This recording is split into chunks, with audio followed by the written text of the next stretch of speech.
નમસ્કાર, આપ જોઈ રહ્યા છો જીએસટીવી ન્યૂઝ। આપની સાથે હું છું નિરાલી। નજર કરીશું સમાચારો પર। તો બનાસકાંઠાના દિયોદર તાલુકા પંચાયતની પ્રમુખ અને ઉપપ્રમુખ પદની ચૂંટણી બાદ કોંગ્રેસે તાલુકા પંચાયત પર કબજો જમાવ્યો છે।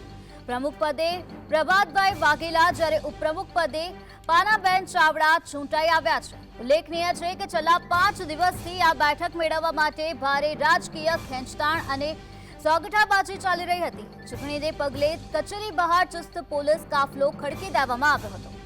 સભાખંડમાં યોજાયેલી પ્રક્રિયામાં કોંગ્રેસના 12 સદસ્યો અને ભાજપના 10 સદસ્યો વચ્ચે ખરાખરીનો જંગ ખેલાયો હતો, જેમાં બહુમતી સાથે કોંગ્રેસે બાજી મારી લીધી છે।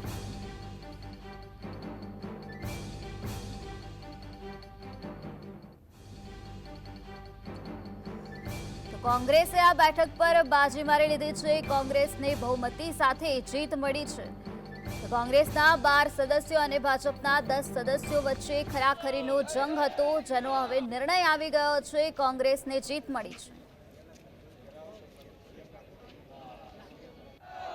12 સભ્યો અકબંધ રહી અને આજે કોંગ્રેસ પક્ષને વિજય અપાવ્યો છે। પ્રમુખ તરીકે અમારા પ્રભાતભાઈ મફતસિંહ વાઘેલા અને ઉપપ્રમુખ તરીકે પાનાબેન ચાવડા બંને ચૂંટાયા છે। વિશેષમાં અમારી બેન દીકરી જે કિંજલ ઠાકોરને અમે હૃદયપૂર્વકના આભાર પાઠવીએ છીએ, એમનો અમે આભાર માનીએ છીએ। ચોટારા 12 સભ્ય એટલા બધા મજબૂત હતા કે એનામાં ચોચ ખૂચેમ કોઈની નથી અને મને પૂરેપૂરો વિશ્વાસ હતો।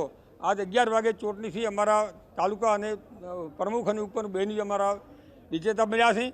અમે લોકોના વચ્ચે ત્યાં રહેશે અને લોકોનું સારું કામ કરશે અને તાલુકા પંચાયતને જે લોકોનો નામ ટોપ થાય કોઈ દાડો પગ પાસે કરશે નહીં। ત્યારે આ જ મુદ્દે વધુ માહિતી આપવા માટે આપણી સાથે સંવાદદાતા હસમુખ જોડાઈ ગયા છે। જી હસમુખ, કોંગ્રેસે જીત મેળવી છે। ભાજપ અને કોંગ્રેસ વચ્ચે આ બેઠક પર ખરાખરીનો જંગ જામ્યો હતો, ત્યારે અત્યારે કેવો માહોલ જોવા મળી રહ્યો છે?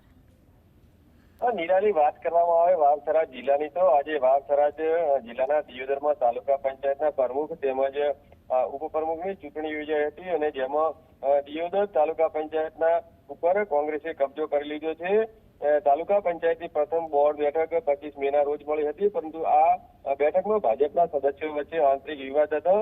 25 મેના ચૂંટણી મોકૂફ કરવામાં આવી હતી અને ત્યારબાદ 27 મેના રોજ ફરી નવી ચૂંટણીની તારીખ જાહેર કરવામાં આવી હતી, પરંતુ 27 મેના દિવસે ચૂંટણી અધિકારીની તબિયત ખરાબ થતા જેઓ ચૂંટણી સ્થળે અને સમયે પહોંચી શક્યા ન હતા અને જેમને તબિયત વધુ ખરાબ થતા સારવાર માટે હોસ્પિટલ ખસેડવામાં આવ્યા હતા, જેથી 27 મેના દિવસે પણ ફરી એકવાર આ ચૂંટણી ટળી હતી।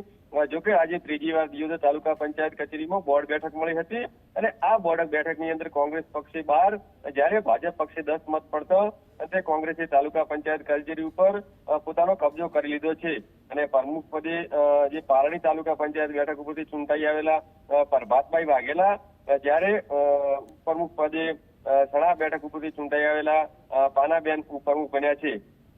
આમ દિયોદર તાલુકા પંચાયત કચેરી ઉપર હાલ તો પ્રમુખ અને ઉપપ્રમુખ બંને મહિલાઓ આરૂઢ થઈ છે। છેલ્લા 5 દિવસથી દિયોદર તાલુકા પંચાયત કચેરી ઉપર કબજો કરવા માટે જે હાઈ વોલ્ટેજ ડ્રામા ચાલી રહ્યો હતો, જે હાઈ વોલ્ટેજ ડ્રામાનો આજે અંત આવ્યો છે અને તાલુકા પંચાયત કચેરી ઉપર કોંગ્રેસે કબજો કરી લેતો કોંગ્રેસના કાર્યક્રમમાં અનેરો ઉત્સાહ હાલ તો જોવા મળી રહ્યો છે। જે હસમુખ, સમગ્ર માહિતી આપવા બદલ આભાર। તો જે હાઈ વોલ્ટેજ ડ્રામા ચાલતો હતો તેનો અંત આવ્યો છે। જે રીતે અમારા સંવાદદાતાએ જણાવ્યું કે અત્યારે કોંગ્રેસમાં ખુશીનો માહોલ જોવા મળી રહ્યો છે, કોંગ્રેસની જીત થઈ છે।